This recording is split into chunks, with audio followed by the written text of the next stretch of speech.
जैसे ही पीछे देखा पर्दा खोल करके तो नन्हे से बाल गोपाल प्रकट हो गए हैं और धन्ना जी के सुंदर प्रसाद को स्वीकार कर रहे पा रहे हैं।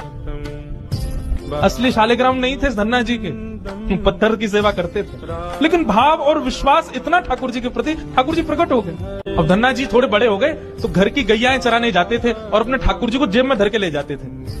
और गैया जब चरती थी तो पेड़ के नीचे बैठ के ठाकुर जी को निकाल लेते और कहते ठाकुर जी अब कोई ना आए, प्रकट है जाओ। तो ठाकुर जी प्रकट हो जाते, धन्ना जी के साथ खूब लीला करते। एक दिन ठाकुर जी ने धन्ना जी से कहा, आज गाय चराने नहीं जाओगे? बोले आज हमारी बुआ जी आई हैं, घर में बहुत सारे मेहमान आए, आज हम नहीं जाएंगे। तो ठाकुर जी बोले एक काम कर, गैयान को गांव से बाहर ले जा और मोकू भी बाहर पधराया, तेरी जगह आज गैया मैं चराया आऊंगा। तो यही होने लगा। अब थोड़ी दूर तक धन्ना जी जाते, उसके बाद ठाकुर जी को बाहर निकालते और ठाकुर जी प्रकट हो जाते, गैया चराने ठाकुर जी जाते। आज 11-12 साल हो गए, वो संत आए जिनके शालिग्राम जी की सेवा थी। संत जैसे आए, धन्ना जी ने प्रणाम किया, जय हो मेरे गुरुदेव, गुरु जी के चरणों में प्रणाम। गुरु जी आपने ऐसे ठाकुर जी प्रदान किए, मेरा तो जीवन उत्सव हो गया। अच्छा कहाँ है तुम्हारे ठाकुर जी सेवा पूजा कैसी चल रही, अभी तक कर ही रहे हो? उनको लगी पत्थर है, बचपन में की होगी, अब तो बड़ा हो गया। कहाँ है तुम्हारे ठाकुर जी? बोले ठाकुर जी अभी नहीं है, ठाकुर जी तो गैया चराने गए। संत बोले मतलब?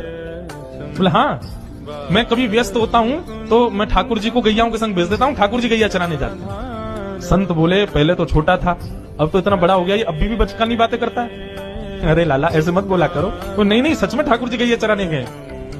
आपको विश्वास नहीं? शाम को चलो मेरे संग। गुरु जी को लेकर के वन में गया तो वन में गैयाएं चल रही थी। बोले कहाँ है तेरे ठाकुर जी? अरे देखो वो दोहरी गैया के पीछे पीछे हाँक रहे हैं, वाकू पीछे पीछे चल रहे हैं, वाक्य देखो ठाकुर जी दिख तो रहे। गुरु जी बोले हमको नहीं दिख रहे। धन्ना जी दौड़ के ठाकुर जी के पास गए, बोले मेरे गुरु जी आए, उनको दिख जाओ।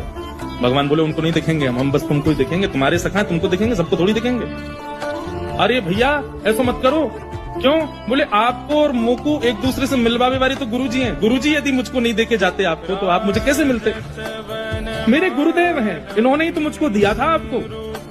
ठाकुर जी रीझ गए, पुनः पुनः धन की भक्ति, ऐसा भाव। इतने में ही नील माधव नीलमणि ठाकुर जी प्रकट हो गए और जैसे ही प्रकट हुए दूर खड़े गुरुदेव के एक एक रोम बिलखने लगा, रोने लगे और धन्ना के चरणों में प्रणाम किया।